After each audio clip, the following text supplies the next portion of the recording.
Bom dia, irmãos e irmãs. Seja bem-vindo em mais uma aula Sessão Tabernáculo. Eu e a Nádila continuaremos abordando alguns assuntos sobre o tabernáculo, né, Nádila? Amém, isso mesmo. A paz do Senhor a todos os irmãos que nos ouvem. A gente vai dar prosseguimento, mas antes a gente vai fazer uma oração para que a gente possa seguir com os conteúdos aí, tá? Antes da oração, segue realmente o nosso tema do dia de hoje. A gente vai falar a respeito da parte da construção mesmo. Tábuas, que sejam as madeiras que foram usadas para construir o tabernáculo, as bases, que a gente vai ver quais eram os materiais. Também a respeito de cada material, como a gente aprendeu, cada material dos utensílios, nós vamos aprender cada material da construção do tabernáculo. Já queremos dizer para você que o assunto é um pouco maçante, porque ele exige uma leitura um pouco crítica, né, Nádia? É difícil o assunto, um pouco para compreensão. A gente vai ter que ler, às vezes, várias vezes o mesmo texto, porque são muitos detalhes de medidas. Assim, a gente tem, às vezes, pouca habilidade com isso, né? Principalmente as mulheres, mas a gente vai aí discorrer a respeito dessa construção. Maravilha, então não perca esse momento, tá? Pegue o seu caderno de anotações pessoais, tá? Pegue sua caneta ou seu lápis, sua lapiseira, o que quer que seja, e aproveita já para compartilhar com os irmãos da igreja de nosso Senhor Jesus Cristo e qualquer outra, e vamos juntos viajar aí, navegar nas escrituras a respeito do tabernáculo, ou seja, da morada Amém. de Deus na terra, que Ele mesmo assim pediu para que Moisés, lembre aí de Êxodo 25, versículo 8, e farás para mim um tabernáculo, ou seja, uma casa. E habitarei no meio de vós. Exatamente, foi Deus que pediu, então ele pede coisas que devem ser coerentes com a pessoa dele, né, Nadia? Amém. É exatamente isso que a gente vai tentar desfrutar aqui, cada medida, cada tábua, cada pedaço de ouro derretido, prata, uma porção de coisas aí que a gente vai discorrer com você, tá bom? Vem no slide com a gente, tá? Dá uma olhada aí. Nós iremos, antes de a gente dar uma olhada no material, a Nádila vai estar orando por nós, tá? Para que, no caso aí, esse momento que você está vendo esse vídeo possa ser um momento de edificação, né? Amém. Senhor, nós queremos nesse momento levar as nossas vozes em oração, Senhor, juntos aqui, Pai. Sabemos que cada irmão está, Senhor Jesus, assistindo da sua casa, mas queremos, Senhor, que esse momento é muito importante, porque é um momento, Senhor, onde nós, assim, Senhor, através desse vídeo, nos reunimos, Pai, para falar a respeito da Tua Palavra, para pensar a respeito das Escrituras, Deus.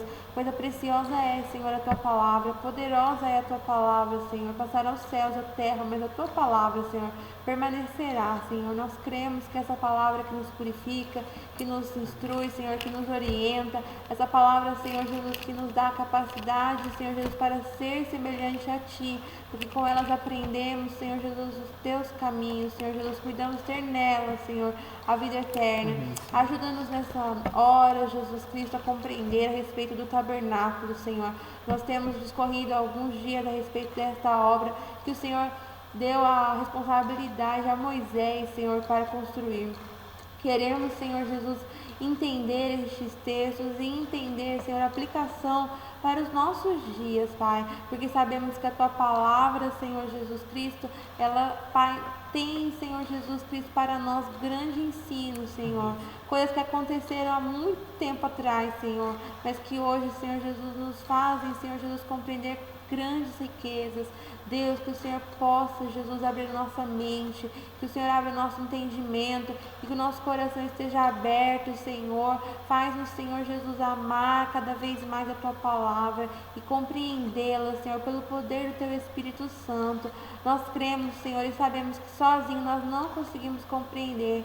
Por isso nós chamamos o Espírito Santo. O Espírito Santo de Deus nos acompanhe nessa leitura, porque sabemos que estás em nós, Espírito Santo de Deus.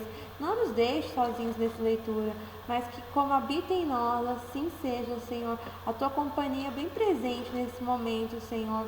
Que o Senhor possa nos edificar pela Tua Palavra, em nome de Jesus Cristo. Amém. Amém, amém e amém. Amém. Ou seja, gente, vamos lá então para a leitura aí do nosso texto, tá? Já abre aí a sua Bíblia em Êxodo 26, porque a gente vai tentar discorrer exatamente um pouco sobre isso, tá? A partir do versículo 15, que é o texto que vai falar a respeito das tábuas do tabernáculo. Sim. Esse texto é um texto bem grande, ele vai do versículo 15 até o versículo 30. A gente vai lendo à medida que vai comentando, tá bom? Vamos começar lá no versículo 15, que vai dizer assim: farás também as tábuas para o tabernáculo, de madeira de cetim, que estarão levantadas.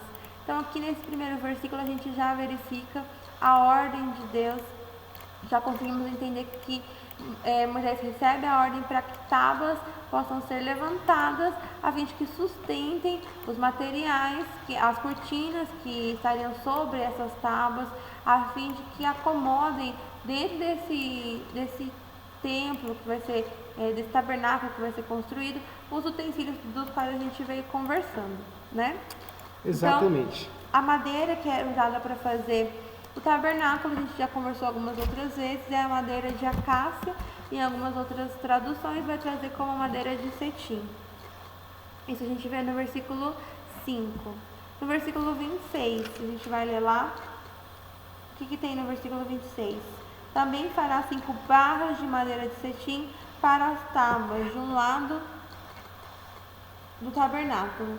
A gente está discorrendo aqui a respeito dos materiais, então você está percebendo que para uso do tabernáculo a gente tem a madeira de acácia e a gente tem o ouro. Vamos ver onde nós vemos o ouro nesse texto. No versículo 29, cobrirás de ouro as tábuas, farás ouro na sua argola, para meter por elas as barras. Também as barras cobrirás o ouro. Ou travessas, né? Ou travessas. E aí no versículo ainda 19, 21, a gente pode verificar que tem um outro material muito importante, que é a prata. No versículo 19 vai dizer assim: farás também 40 bases de prata debaixo das 20 tábuas, 2 bases debaixo de uma tábua para as suas 2 coiceiras, e 2 bases debaixo de outra tábua para as suas 2 coiceiras. Ou encaixes, então, gente. Coiceiras é o mesmo que Coiceiras. encaixes. Que coiceiras? O que é isso? Encaixes. É a minha tradução, irmãos. A minha Né? tradução é Almeida. Mas assim, o que a gente está vendo aqui no primeiro momento, quais eram os materiais usados? Então a gente verifica nesses versículos que a gente tem 3 materiais principais que a gente vai dar destaque. Na tábua. Na tábua, claro, na tábua. Quais são esses materiais?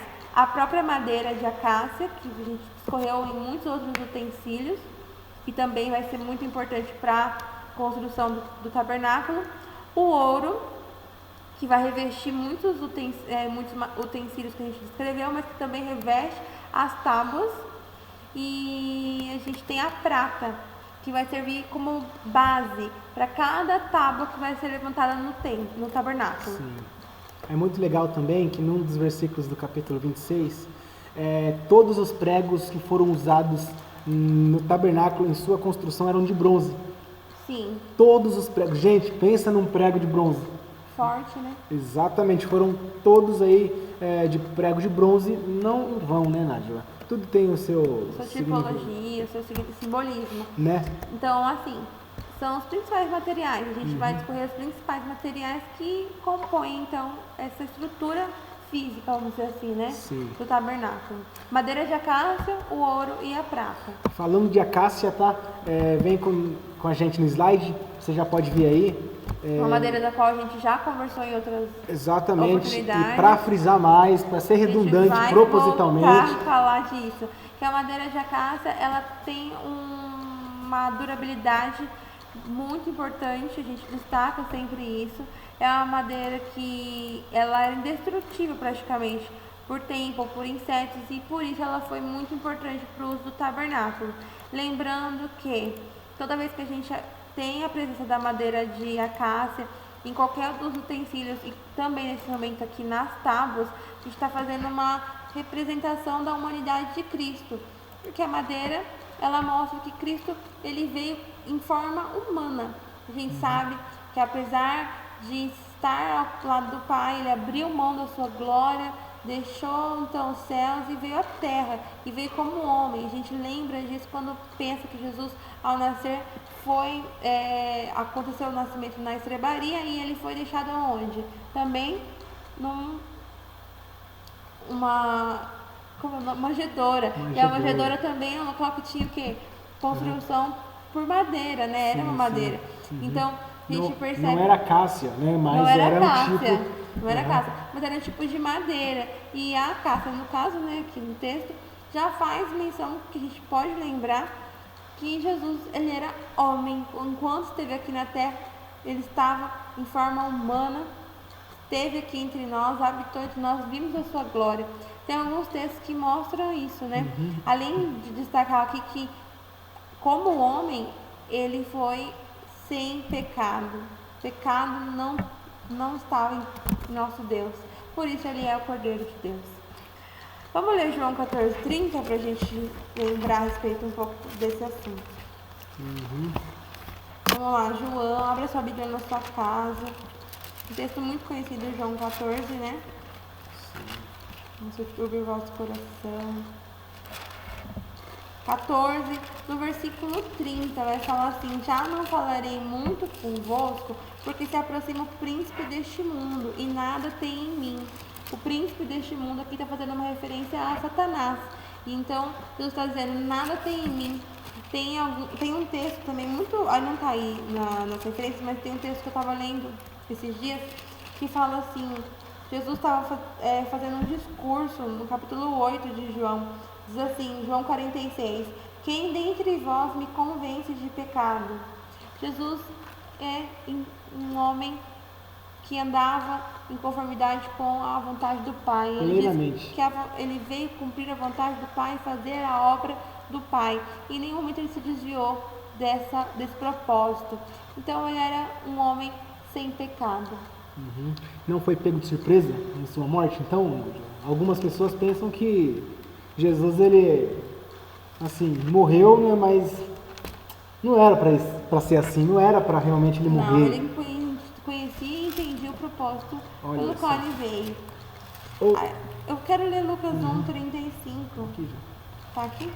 E respondendo o anjo disse-lhe, descerá sobre ti o Espírito Santo. É o anúncio do nascimento de Jesus. E a virtude do Altíssimo te cobrirá com a sua sombra, pelo que também o santo que de ti há de nascer será chamado Filho de Deus. Para você entender essa referência na sua casa, e conforme você está lendo, é um anúncio que o anjo faz a Maria, para que ela entendesse que ela seria a mãe de Jesus, que ela iria gerar no ventre essa criança que salvaria o mundo. E olha o que nós enfatizamos aqui, o santo que de ti há de nascer. O que significa esse termo santo? O santo é o quê? Separado. Separado é o quê? Sem pecado, sem culpa, sem mancha. Esse é o nosso Deus, esse é o nosso Salvador. O Salvador santo, homem, mas santo. Legal. Glória a Deus. Em Atos também, 2:31, vai estar escrito assim, ó. Atos 2:31. Prevendo isto, referiu-se à ressurreição de Cristo, que nem foi deixado na morte, nem o seu corpo viu corrupção. É exatamente o que a Nádia acabou. Esse ente santo, que veio da parte de Deus, ele não conheceu o pecado, ele se fez pecado, né, Nádia? Ele não... Ele assumiu o nosso pecado. Exatamente, ele se fez pecados por nós. Amém. Salmos 16:10 é o mesmo texto de Atos 2:31. Na verdade, Atos 2:31 é uma referência a esses Salmos 16:10. E Mateus 4 é um texto bastante conhecido pelos irmãos, é onde a gente tem descrito a tentação de Jesus no deserto. Jesus foi levado pelo Espírito, né? Muito interessante isso, ao deserto para ser tentado pelo diabo. E nesse texto a gente percebe que em todos os momentos que o diabo lança palavras de assim, provocação, de tentação mesmo, é a palavra, né?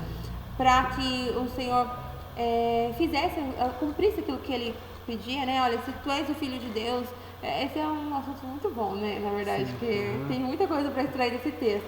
Mas a gente tem que resumir aqui, não é o objetivo, trilhar em um estudo sobre Mateus 4, dá para falar uma aula inteira. Tranquilo. Mas a gente vê que nesse texto, Jesus, ele 100% santo, né? Totalmente responde e vence o diabo pela sua palavra. E pela palavra ele continua agradando ao Pai, sendo santo. Jesus, ele foi provado, né?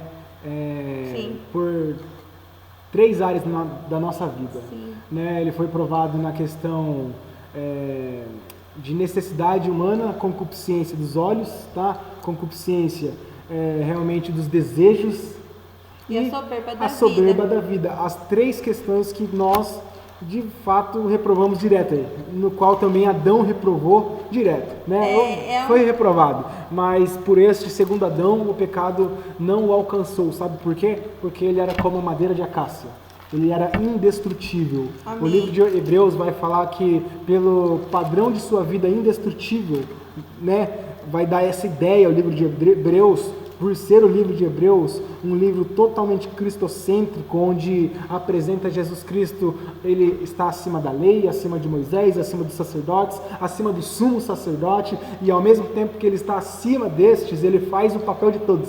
Amém. Né? Ele é o sacrifício que Perfeito. apenas não purifica o momento ali, mas ele purifica todos aqueles que se aproximam. Olha o autor aos Hebreus tratando do Novo Testamento, resumindo tudo em quem? Em Cristo, glória a Deus. Né? Eu quero comentar que você até disse assim que Jesus foi tentado em todas as áreas, né? Esse texto que Jadiel assim está falando de Mateus me fez lembrar de 1 João, que vai realmente falar desses pecados, porque diz assim no capítulo 2, versículo 16, muito conhecido, porque o que há no mundo, tudo que há no mundo, a concupiscência da carne, a concupiscência dos olhos e a soberba da vida não é do Pai, mas é do mundo. E Jesus, ele disse, eu não sou desse mundo. Glória a Deus. Exatamente, né? Eu lembrei muito desse verso, ou na verdade eu lembro muito desses versos quando eu olho para Mateus. Jesus vencendo Todas as 3 as áreas aí realmente das provações e das tentações. Jadiel, mas Deus ele pode ser tentado? O Tiago fala que não, né? Aí é um outro assunto, aí é outro problema, tá? Aí fica tranquilo. Gente, eu sei que pode surgir algumas perguntas assim, mas não é o nosso foco aqui. A gente deseja apresentar para você, tá, a indestrutibilidade dessa madeira, semelhantemente à indestrutibilidade de Jesus Cristo em sua essência, em sua vida, em suas palavras. Ele foi indestrutível em suas palavras, em suas ações, em seus pensamentos, em sua maneira de ser. Ou seja, Jesus é nosso Deus. É maravilhoso, né? Já foi as referências aqui, né, Ana? Foi, podemos continuar. Legal. Então, segue nos slides com a Nádila. Vamos lá. Então, se a gente está citando aqui que a madeira de acácia, ela mostra essa questão da humanidade, a gente precisa lembrar, como a gente também trouxe já em outros momentos de conversar a respeito dos utensílios, a gente falou do ouro. E a gente vai voltar nesse assunto. O ouro, ele mostra o quê? A divindade de Jesus. Ao mesmo tempo que a gente sabe que Jesus, ele era homem, né? Enquanto estava aqui na terra, ele era Deus. Você pode falar pra gente assim, nossa, Jadiel, mas o que vocês falaram tá repetido. Ou tá errado, porque a cortina de pele de texugo não representa a mesma coisa do que a madeira? Quase? Não é semelhante? É parecida a Jadiel, simbologia. Vocês estão equivocados. Gente, eu vou seguir o conselho aqui de John MacArthur, tá? Eu lendo alguns comentários dele. É um estudioso, teólogo aí, ele vai falar que, né, bem conhecido inclusive, ele vai falar que se a gente for procurar uma simbologia para cada item do tabernáculo, coisas que eu já repeti aqui, eu já falei e volto a dizer de novo, a gente vai às vezes poder entrar num lugar sem explicação. É verdade. Meio complexo, tá? Nós procuramos falar coisas simples e coerentes, que tem coesão do que inventar e florear. Eu florio com ela. Fica tranquilo que a gente tem umas conversas muito bacanas, só que no final a gente chega assim, não tem nada a ver. Não, deixa quieto isso aí, porque falar na igreja não dá. Né? É verdade. Não é verdade, né? A gente tem que priorizar a verdade, aquilo que a gente pode aceitar e confirmar pela palavra de Deus. Então, por isso a gente vem tratando com os irmãos, versículo por versículo, mostrando referências bíblicas que comprovam essas verdades. Nós vamos buscar em coisas, invenções humanas, porque aí daquele que acrescenta alguma coisa essa palavra. Exatamente. Nesse parênteses que a gente abriu, tá? Não vamos sair do assunto, mas eu quero muito que você entenda, meu irmão e minha irmã, por exemplo, em Êxodo 38:20, tá? Todos os pregos do tabernáculo e do átrio ao redor eram de bronze. Gente, a gente falou do bronze, a gente falou que o bronze simboliza um julgamento. Exatamente. A gente falou já tudo a respeito disso, irmãos. Lembra quando a gente comentou até da parte de Moisés levantando a serpente no deserto, falando do julgamento, falando dos pés de 1:15 Apocalipse, dos pés de bronze de Deus, de Cristo, que é para pisar, o prego para bater. Se tem alguém que sofre nessa vida é prego, irmãos. Que martelada na cabeça. Brincadeirinha em parte, tá? Mas eu quero que a gente fique assim, a gente não vai falar do bronze especificamente aqui, né? Hoje não. Claro que foram alguns pregos, não, na verdade não foram pregos nessas madeiras diretamente, tá? Mas realmente foram usados aí alguns pregos sim nesse tabernáculo e eu quero que nós queremos na verdade, que você sempre se lembre diariamente, tá? Dos significados que a gente já tratou com vocês. Exatamente. Tá? E aí, vamos terminar essa parte Fechando do ouro parente. bem rápido, a gente está passando bem rápido esse conteúdo, porque são coisas que a gente já comentou. Então, eu vou ler só o versículo 23 do capítulo 1 de Mateus, mas o Isaías 7 é o mesmo texto também. Maravilhoso, né? Mateus 1:23, vou dizer Emanuel, na verdade, Deus conosco. Eis que a virgem conceberá e dará à luz a um filho, seu nome será chamado o nome de Emanuel. Emanuel traduzido é Deus conosco. Então a gente vê Deus conosco, essa questão da divindade. Deus esteve aqui, Deus esteve na terra. Glória a Deus. Amém. Tá? Deus está aqui também. Amém. Tá? Ou seja, gente, eu não sei se você já pegou ouro na mão, ouro puro mesmo. Eu nunca. Eu também não. Não tenho, a gente tem que ter uma vontade assim. Né? Não sei. Só garimpeiro. Só garimpeiro, né? Mas, gente, como nós estamos falando aqui, o ouro ele simboliza biblicamente, né? Como a Nádia falou, a divindade de Deus, tá?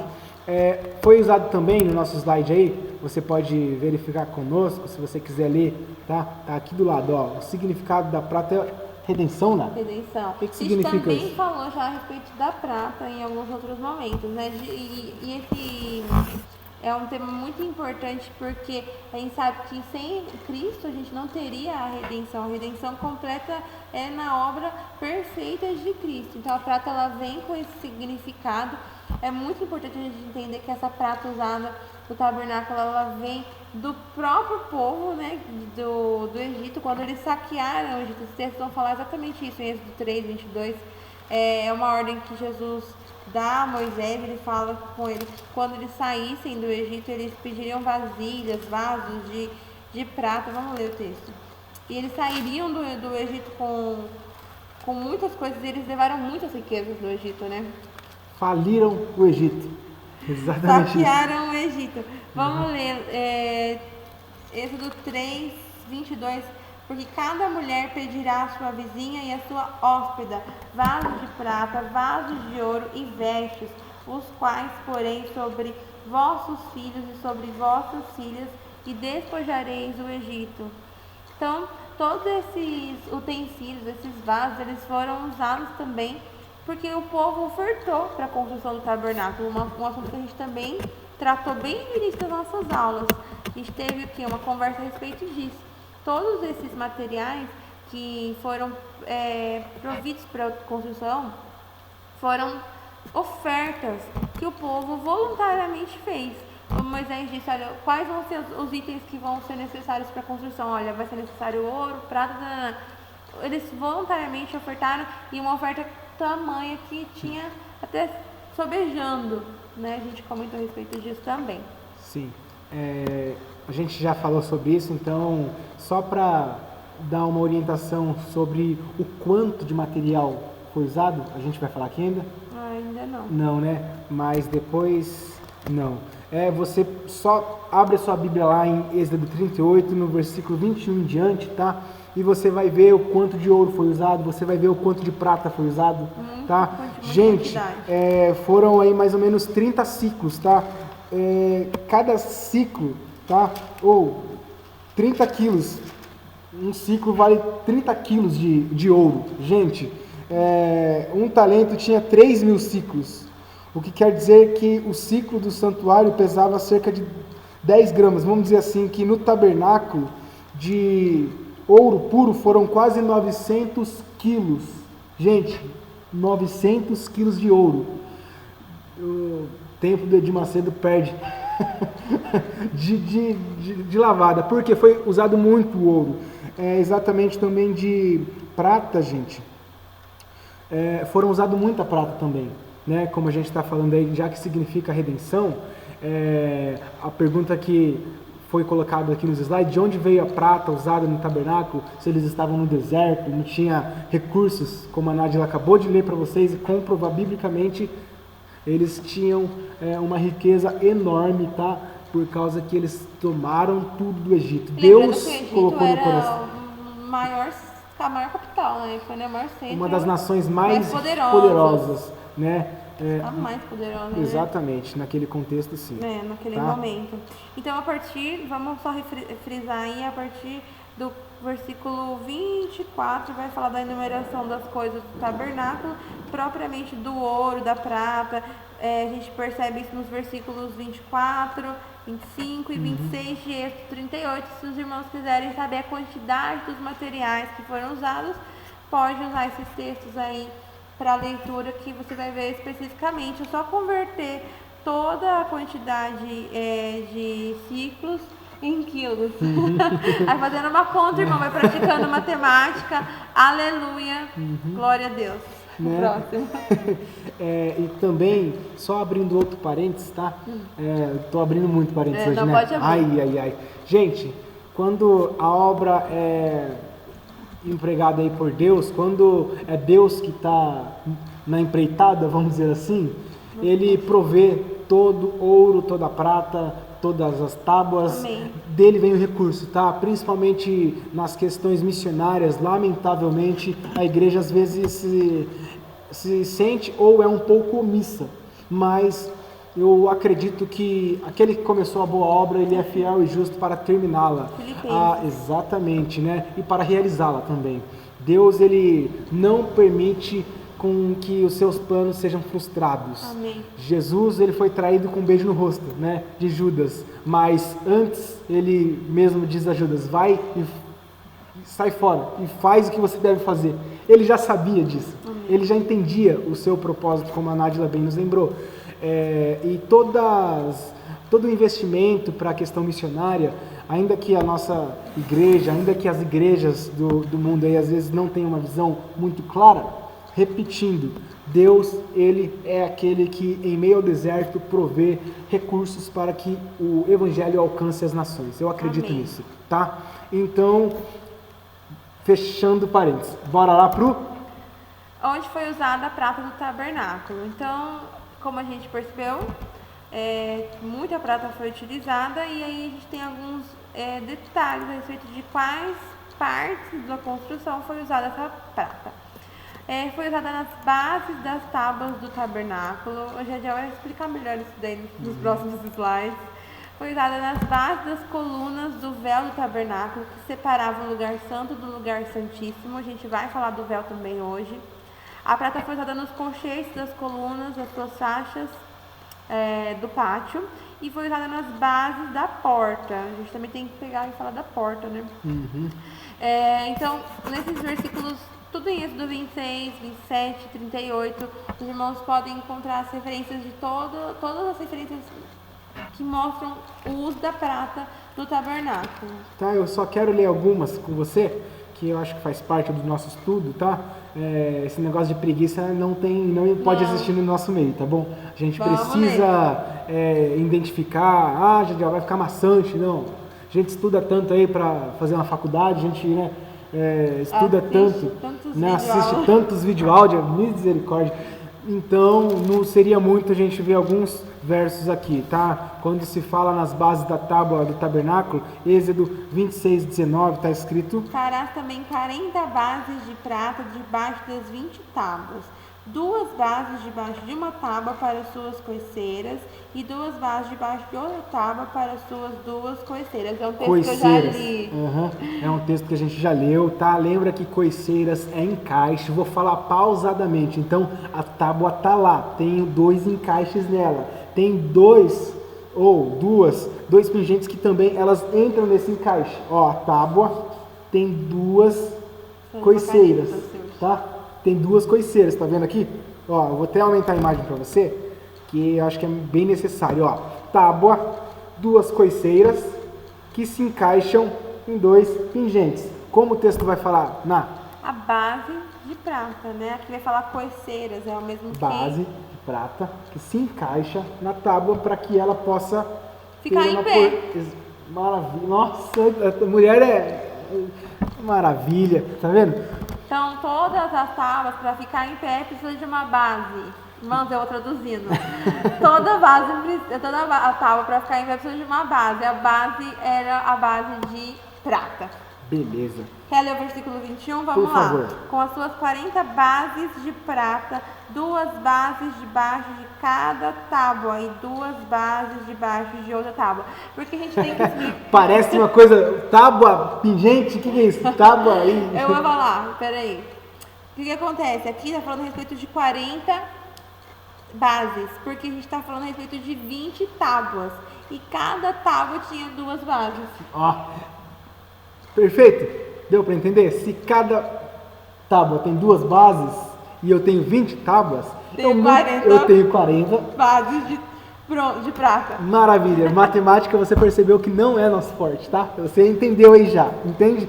Não colocamos imagens porque achamos por bem assim, né? Porque tinha várias imagens, uma de cada forma. Tava meio duvidosas as imagens, irmãos, porque a gente tinha algumas incorretas e às vezes algumas que estavam um pouco mais próximas ao correto, mas lá no detalhe tinha alguma coisa que falar, isso não está certo. Então a gente não conseguiu uma imagem que pudesse ser encontrada na internet que representasse bem as tábuas. E como a gente ainda não está desenhando muito bem, irmãos, a gente ficou devendo mesmo essa imagem, tá bom?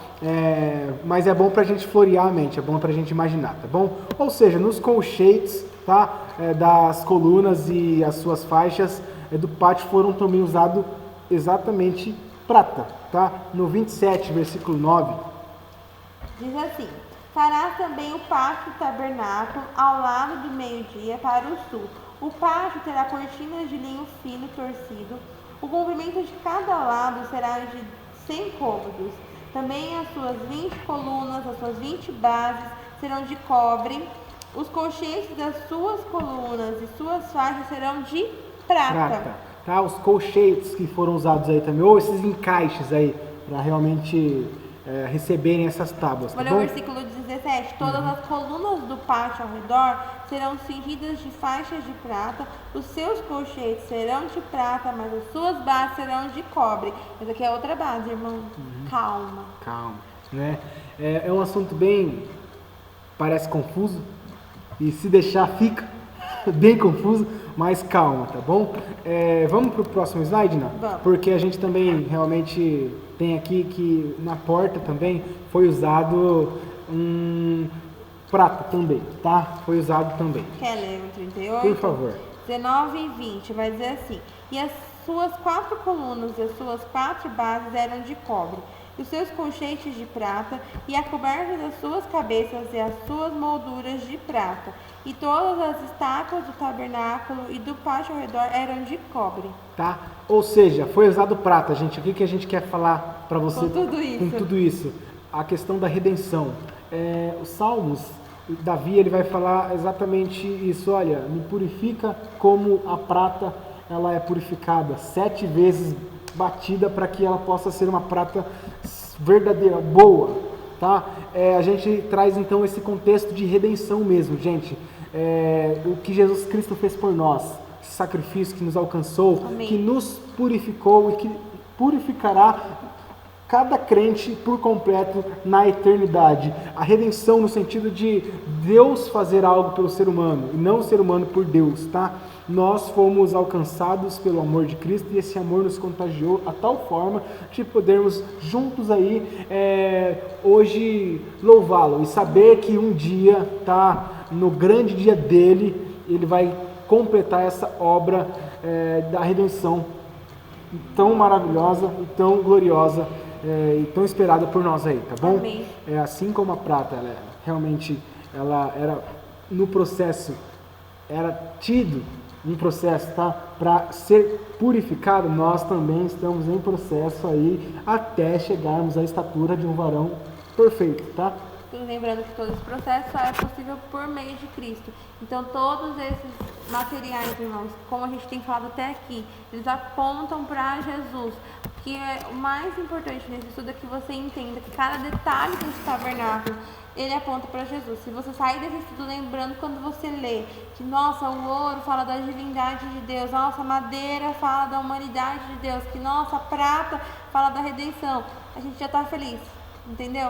Eu não quero que o irmão decore quantas tábuas e quantas cortinas, irmãos. Se o irmão não quiser, mas se quiser tá bem, pode decorar também. Mas eu quero que os irmãos entendam que isso significa para nós, que isso se aplica para a nossa vida. Amém? Nada na Bíblia está ali por acaso. Amém. Até a genealogia, se você for pesquisar a fonte dos nomes, ela pode edificar o seu coração. Amém. Né? Na genealogia a gente vê Deus preservando as gerações. Na genealogia a gente vê e pode contemplar Deus, ele articulando a história até Cristo Jesus. Na genealogia, aquela coisa que você cai assim de sono, meu Deus do céu. Quanto nome. Nossa, gente, e Acabe teve filho de você não sei da conta, veio, nossa, aqueles milhares de nomes que não acabam. Gente, na genealogia você vê, vamos dizer assim, o sustento de Deus para com o seu povo, até chegar Cristo Jesus. Né? E na genealogia você vê a imutabilidade de Deus que não muda, o cuidado de Deus, amém, o zelo de Deus, a provisão de Deus de sustentar gerações e gerações para que o propósito dele, da vontade dele se manifestasse, como em Gálatas 4:4, né? Que ele nasceu sob a lei de uma virgem também, amém, pegando o contexto de Isaías. Gente, é muito importante com que a gente valorize cada vírgula desse santo livro, tá? E a gente entenda a simbologia desse tabernáculo. E se não entender, a gente continua lendo, tá? Continua lendo, porque um dia Deus nos ajudará a entender mais e mais. Cada dia. A descrição do posicionamento das tábuas você vai ver agora com a Nádila. Você vai ver agora com o Jadiel. Irmão, essa parte é um pouco difícil, tá bom? Mas aguenta firme, não sai daí não. Eu sei, irmão, vai ser difícil, mas a gente consegue. Êxodo 36 vai falar como estavam dispostas essas tábuas. Então não era só assim, tinha 20 tábuas. Nós vamos falar assim, irmão, a gente vai falar como elas estavam. A gente já entendeu que é vertical, mas vamos tentar explicar para os irmãos como essas tábuas estavam dispostas, tá bom? A disposição vai estar descrita no capítulo 36. Eu vou ficar agora lendo os versículos e você vai falar mais, para você poder explicar melhor para os irmãos como estavam posicionadas as tábuas. Irmãos, primeiro passo, estava na vertical, tá? Todas as tábuas foram feitas de madeira de acácia, todas elas colocadas de pé. Tá bom? Isso está escrito no versículo 20 de Êxodo 36. Vamos ler o versículo 20. Diz assim: também fez tábuas levantadas para o tabernáculo de madeira de cetim. Madeira de cetim, o mesmo que madeira de acácia, já falei várias vezes.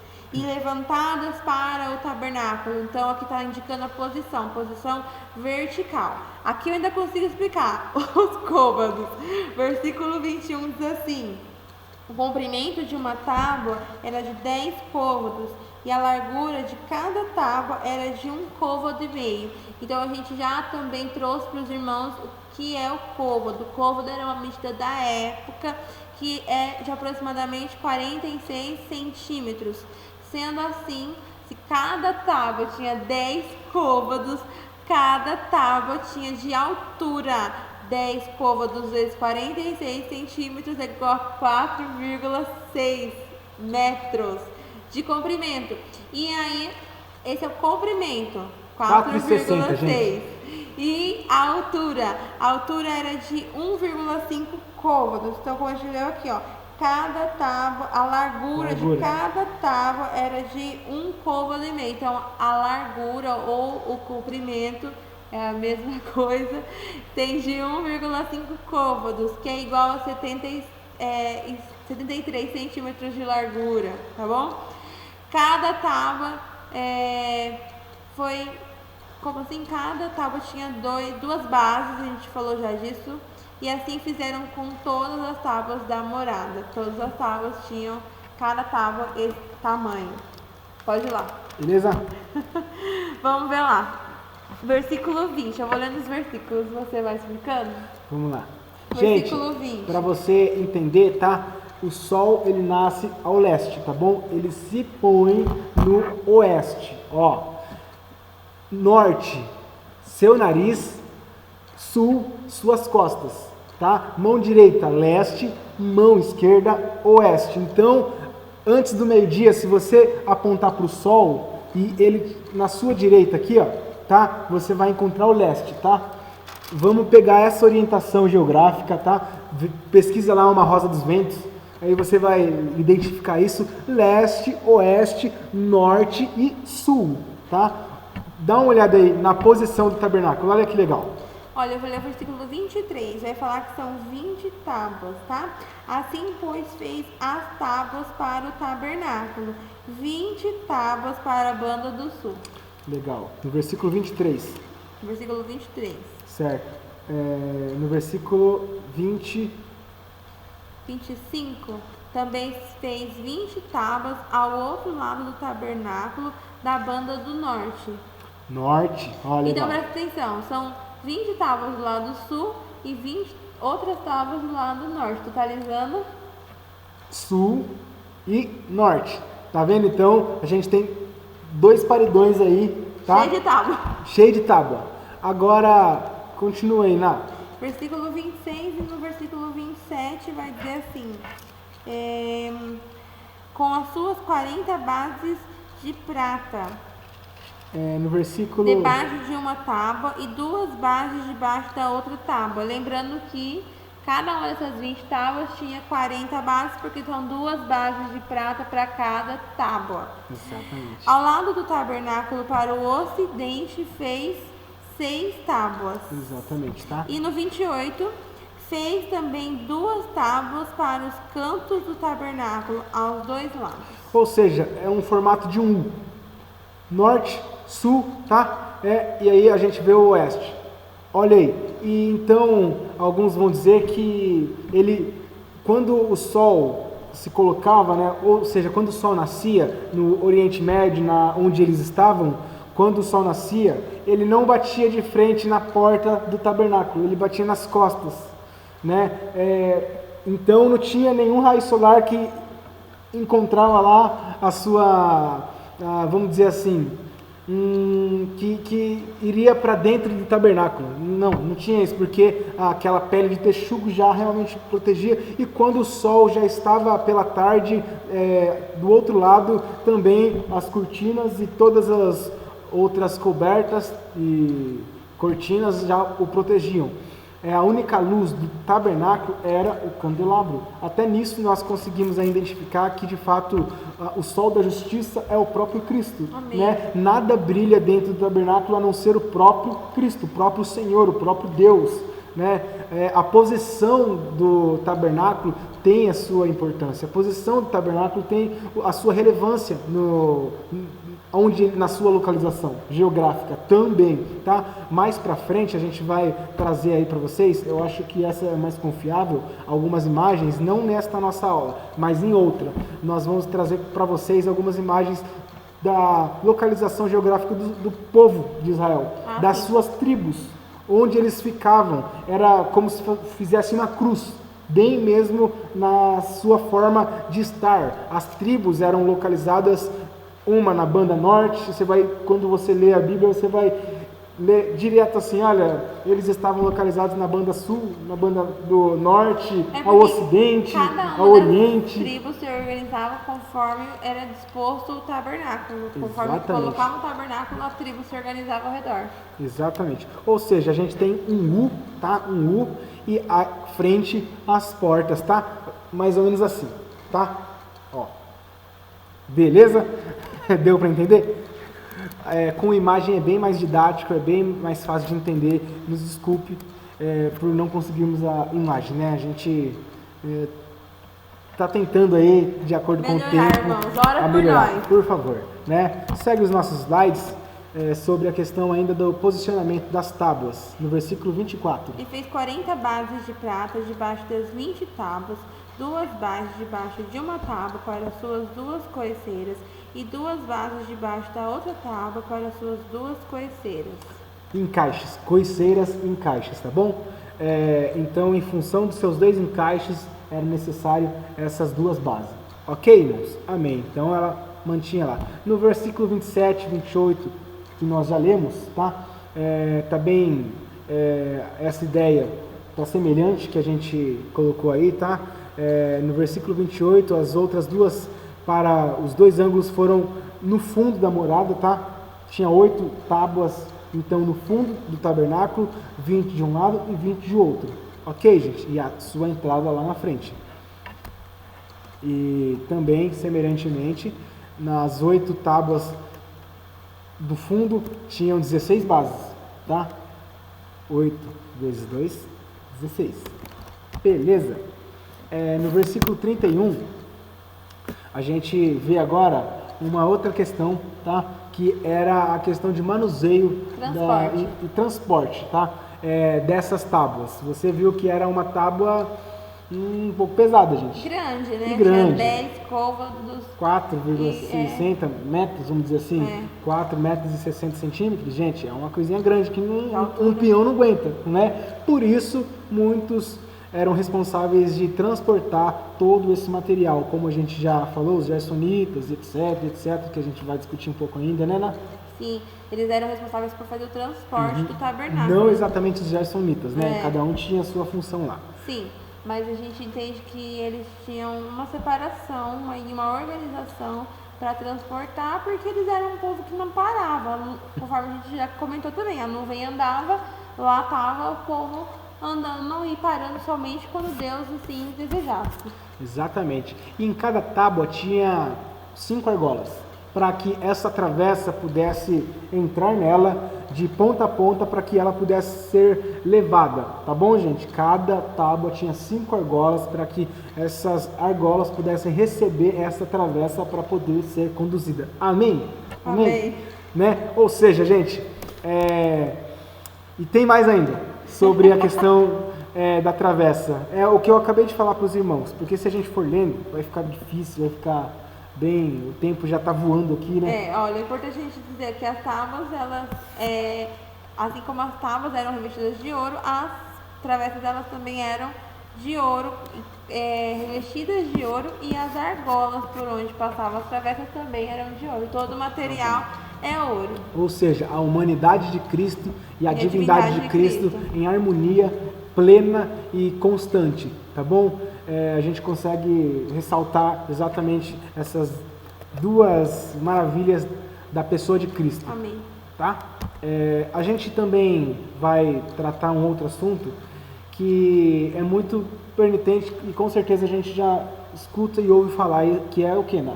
O véu do lugar santíssimo, o véu que separava, na verdade, o lugar santo do lugar santíssimo. Exatamente. Esse véu era também uma cortina, como a gente comentou de várias cortinas que eram importantes no tabernáculo. O véu é uma cortina muito importante, e eu acho que entre o meio cristão é a cortina mais conhecida, porque a gente tem canções, né, louvores que mencionam o véu. É muito comum a gente ouvir a respeito do véu, às vezes no momento de uma palavra, a ministração da palavra de Deus. Às vezes é muito utilizado esse contexto porque é algo que tipifica muito a separação que havia entre Deus e o homem, e essa separação então foi cancelada quando Cristo veio ao mundo.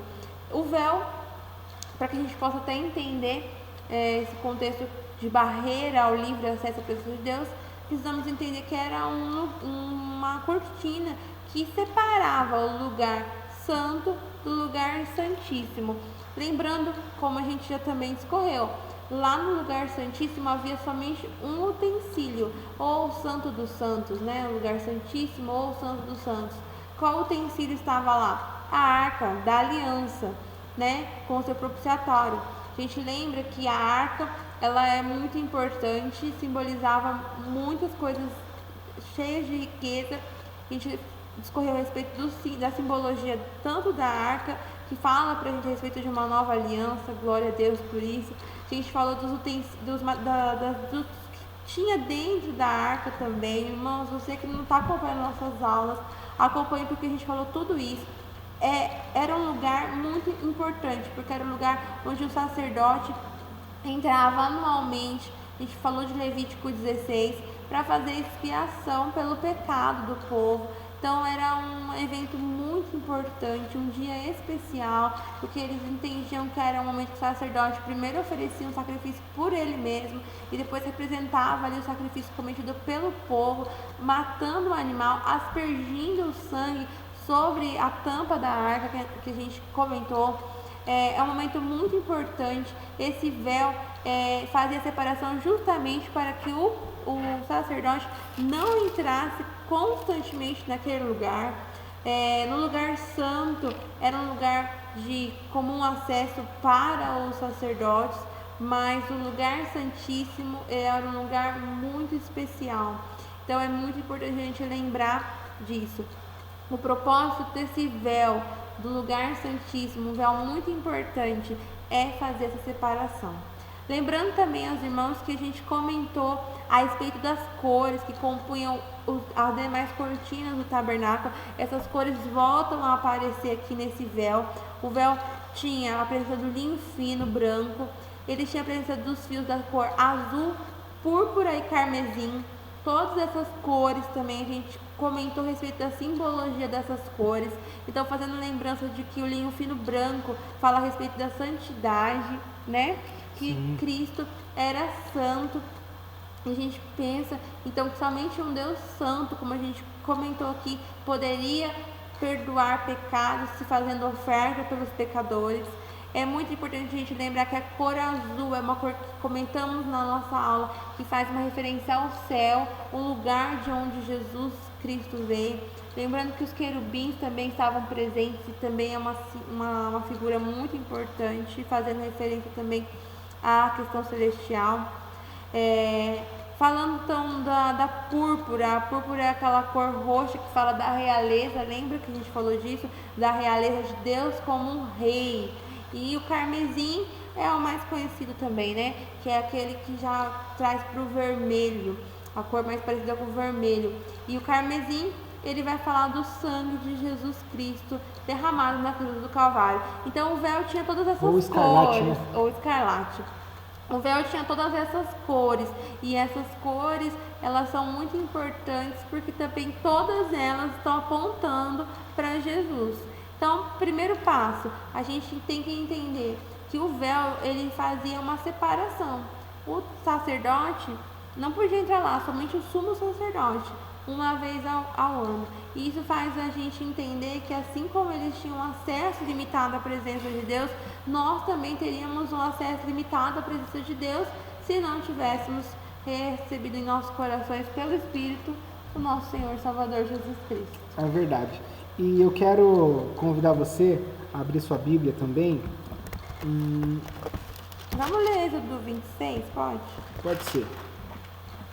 26, 36, a gente já está ali pertinho. 26, 33, que a partir do versículo 31 do capítulo 26 de Êxodo vai falar do véu do tabernáculo. A gente está trazendo, irmãos, não sei se os irmãos perceberam, mais ou menos numa ordem assim, cronológica que aparece na Bíblia, né, o nosso estudo. Então a gente falou das tábuas no capítulo 26 e o versículo 31 em diante do capítulo 26 já vem falando do véu, por isso a gente já está trazendo o véu nessa aula. E aí vai falar no versículo 31 que deveria ser feito um véu com essas cores que a gente acabou de comentar, com querubim bordado também. E o versículo 33 diz assim: pendurarás o véu debaixo dos colchetes, meterás a arca do testemunho ali dentro do véu, e este véu fará separação entre o santuário e o lugar santíssimo. Então o véu era essa cortina grossa, espessa, fazendo separação entre esse lugar santíssimo e o lugar santo. Esse véu ele também foi levado para o templo de Salomão, né? E ele durou até a questão de Jesus se manifestar. E em sua morte, em Mateus capítulo 27, no versículo 50, ele vai dar um grito, vai dizer assim, no final de tudo mesmo, ele vai dizer assim: e Jesus, clamando outra vez com grande voz, entregou o seu espírito. Tem aí no nosso slide. Já tem? Ao final. E o véu do templo se rasgou em dois, de alto a baixo. É exatamente esse véu que a Nádila ela está trazendo para nós, gente. É exatamente essa questão, porque, como ela falou, esse véu tem total conexão com a minha e com a sua vida. Nós não tínhamos acesso a esta graça. Hoje nós temos, porque pela morte de Cristo o véu foi rasgado, tá? Esse véu ele é mencionado lá em Hebreus. A gente deixou ali também uma referência muito importante. É um texto muito conhecido, também muito utilizado nas nossas ministrações. Ele vai falar assim o texto: tendo, pois, irmãos, ousadia para entrar no santuário, pelo sangue de Jesus, pelo novo e vivo caminho que Ele nos consagrou pelo véu, isto é, pela sua carne. Está em capítulo 10, versículos 19 e 20 de Hebreus, irmãos. Sim. Então, olha como a gente está percebendo aqui, ó. A imagem do véu, ela representa a carne de Cristo que foi rasgada. Assim como o véu foi rasgado, a gente vai falar a respeito exatamente disso, que o véu, ele se rasga, porque Jesus se derramou a sua alma na morte da palavra de Deus. Exatamente. E a sua carne foi moída mesmo pelos nossos pecados, pelas nossas iniquidades, pelas nossas transgressões. Hebreus vai dizer assim, ó: você pode ter ousadia hoje para entrar pelo santuário, porque Jesus Cristo nos deu um novo acesso. Nós que tínhamos um véu que nos separava de Deus, nós que tínhamos alguma barreira, né? Os nossos pecados são como uma separação entre nós e Deus. É um muro que separa entre o homem e Deus. E aí, então, Cristo, ao entregar a sua carne na morte, o seu corpo na morte, rasga esse véu, apontando o quê? Que aquilo que nos impedia de estar na presença de Deus já não nos impede mais. Então, vamos lá, Hebreus 9:8. Hebreus 9:8 vai dizer assim: dando nisso a entender o Espírito Santo que ainda o caminho do santuário não estava descoberto, o caminho não estava aberto, enquanto se estava em pé o primeiro tabernáculo. Por que não estava aberto ainda? Porque tinha o véu, tinha uma barreira, tinha o impeditivo ao acesso à presença de Deus. Mas hoje não há mais nada que possa nos separar do amor de Deus que está em Cristo Jesus. E Paulo disse isso, né? O que me separará do amor de Deus? Será a fome? Serão as guerras? Serão anjos? A morte? Será a morte? Nada nos separará do amor de Deus. Amém. A separação que o véu interior fazia dos dois lugares sagrados demarcava também a atuação dos sacerdotes. Como eu já falei, no lugar santo era permitida a entrada de todos os sacerdotes, mas no lugar santíssimo somente o sumo sacerdote fazia então essa expiação pelo povo uma vez ao ano. Olha que legal o que a gente entende aqui, que o véu do tabernáculo representava uma triste realidade, que não é mais a nossa, graças a Deus, mas representava qual a realidade? O homem é um pecador e é vedado o caminho para ele ir sozinho a Deus. E nós sabemos que o único caminho, Jesus é Ele, o único caminho. Ele disse em sua palavra, eu sou o caminho. Amém. Amém? Né? A gente também passa a dizer para você que o véu não era muito fino, né? Não. Ele dava para ser rasgado assim com a mão? Não.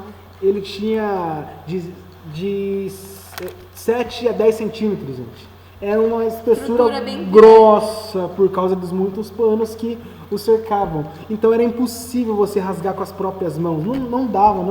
Sabe aquele pano velho, irmão, que você rasga em casa? Não é assim. E é por isso que ele foi rasgado, como no nosso aqui na nossa estrutura da apresentação vai dizer, tá? É por isso que ele foi rasgado de cima para baixo, né, Nádia? Mostrando para todos nós que de fato, quando Jesus morreu e quando no nosso texto a gente acabou de ler e o véu, o autor Levi, Mateus, vai dizer para nós assim, o véu foi rasgado de cima para baixo. De alto a baixo. Exatamente, de alto a baixo, melhor. Nos trazendo a ideia que, gente, não é o ser humano que alcança Deus, mas é Deus que alcança o ser humano. Vem de cima. Vem de cima para baixo, não de baixo para cima. Não é, a gente também combate essa ideia comunista, a gente também combate essa ideia que todos os caminhos levam a Deus, a gente combate essa ideia que todos são filhos de Deus, porque não é bagunçado assim. O véu foi rasgado de cima para baixo, querendo trazer para nós que foi Deus que alcançou o homem e não o homem a Deus. Foi Deus que escolheu o homem e não o homem a Deus. Porque o homem, ele agora perdido, afastado da graça de Deus, está impedido de acessar a Deus. Como ele agora pode procurar a Deus? O véu foi rasgado e hoje ele pode. Amém. Graças à morte de Cristo e ao amor que se manifestou naquela cruz, né? Amém. Ou seja, o véu do tabernáculo foi pendurado debaixo dos conchetes, tá? Sobre 4 colunas de madeira de acácia, representando a humanidade incontaminável de Cristo, como nós já falamos. E essas colunas elas eram cobertas de ouro, que representa a divindade pura de Deus. Cristo, nós agora afirmamos, como já antes, tá? Ele é tanto homem quanto Deus. E isso são fatos declarados. Aquele que nega a divindade de Cristo não pode ver a Deus. Aquele que realmente nega a humanidade de Cristo também não pode conhecer a Deus. Tá bom, gente? Ou seja, e existem, para o véu do tabernáculo fosse pendurado essa simbologia, tá? Existe essa simbologia na questão... Até na questão de pendurar o véu, a gente também tem essas mesmas simbologias, tá? As bases que fixavam as colunas no lugar eram de prata.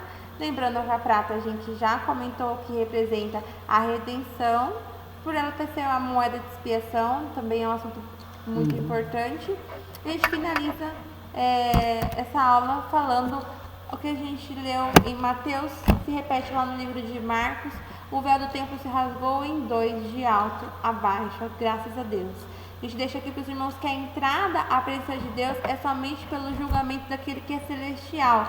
Celestial você vai fazer lembrança lá da cor azul, soberano. O puro sacrifício eterno e justo. Justo a gente vai lembrar do branco, da cortina. O sacrifício a gente vai lembrar do sangue de Jesus Cristo. E o justo, que pode agradar a Deus, o Filho unigênito, o homem, Deus, e também o Senhor Jesus Cristo. Amém? Senhor e Salvador, né? Amém. Ou seja, gente, essa foi mais uma aula da nossa sessão tabernáculo, tábuas, tá? E materiais, como aqui você pode ver, tábuas, bases e materiais. Nós iremos preparar outro conteúdo para você. Não perca na próxima vez, tá bom? Deixe gravado aí o link, vai ficar no seu celular. A hora que você quiser rever essa aula, fique à vontade. E eu quero terminar fazendo uma oração por você, por nós e principalmente para glorificar o nosso Senhor Jesus Cristo, tá? Porque o véu foi rasgado e a gente pode orar com confiança e com ousadia, adentrarmos no Santo do Santo. Amém. A hora que nós quisermos. Amém. Onde quer que seja, até no banheiro. Até no banheiro, né? Ó, até no banheiro a gente pode entrar no Santo do Santo. Então, oremos ao Senhor Jesus que Deus possa, peçamos a Deus que Ele nos dê cada vez mais da graça dEle para vivermos abundantemente para a glória dEle. Amém. Tá? Senhor Jesus, eu quero agradecer Deus. por tudo, Deus querido, por este momento, Deus, que o Senhor nos deu. Quero agradecer porque o Senhor tem sido, o Senhor tem se demonstrado para nós, o Senhor tem se feito conhecido por nós, Pai. O Senhor tem se revelado cada vez mais para nós, e nós pedimos ao Senhor pela Tua misericórdia que nos faz levantar todos os dias, como hoje, Deus querido. Peço ao Senhor que, Deus, o Senhor tenha compaixão, e continue conosco, nos ensinando, tendo paciência, Senhor Jesus, porque a sua longanimidade é eterna, Deus querido. Então, Pai, nos ajude a conhecer, a procurar mais o Senhor, a amar mais o Senhor, em nome de Jesus. Dê-nos, Deus querido, um dia abençoado na sua presença, Deus querido, em nome de Jesus. Deus querido, nós oramos dentro aí do Santo do Santo, podemos hoje falar com o Senhor e sentir a sua presença, em nome de Jesus oramos, Deus. Amém, amém e amém. Glória a Deus. Fica na paz de Cristo. Um abraço, gente. Vai falar alguma coisa? É isso, irmãos. A paz de Deus. Tchau. Tchau, tchau. Calma, meu celular tava